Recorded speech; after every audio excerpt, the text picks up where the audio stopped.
Oke, nah dok, Ya. sebagai working mom Mm-mm. gitu ya, kan pasti ada part-part di mana kayak kita itu nggak bisa selalu hadir untuk anak, Pasti gitu ada. ya. Ada nggak sih kayak perasaan bersalah gitu karena nggak bisa selalu hadir di saat anak itu butuh kita gitu? Oh, pasti, itu pasti banget karena banyak, maksudnya kayak meskipun saya pribadi gitu, aku pribadi bisa dibilang kerja fleksibel, tapi kan ada masa-masa di mana aku yang benar-benar harus kerja di satu sisi yang tadinya dia butuh kita. Misal, let's say sakit, anaknya lagi Iya, sakit, iya. anaknya lagi sakit, tapi kita harus banget kerja, kita harus ninggalin, itu pasti ada rasa bersalahnya, pasti.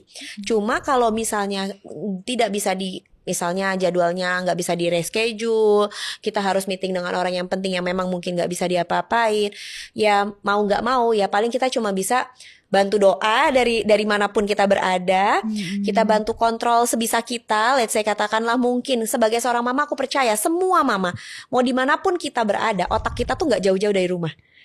Ya kan? Jadi Ya. kalau misalnya kita mau pergi, kasarnya bukan kerja pun, misalnya anggaplah ibu-ibu yang happy-happy aja, liburan pun pasti keinget anak. Biasanya tuh pasti kayak Iya, gitu. iya. Jadi secara lumrahnya akan seperti demikian. Kalau memang ibunya bisa ada budget lebih yang bisa sambil kontrol lewat CCTV atau apa, mungkin itu akan lebih terbantu kan ya. Jadi kita bisa Iya. langsung on apa, Lihat satu, langsung lihat ya langsung saat gitu kan kondisinya. langsung itu gimana Betul, gitu. heeh.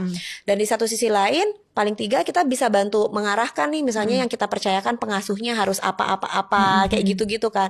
Tapi pasti sih hati kecil tuh pasti kayak, aduh harusnya tuh aku pengen di rumah aja, Iya. harusnya tuh aku pengen meluk dia, aduh nangis-nangis ya, kayak gitu pasti kepikiran. Iya. Nah, Pasti gimana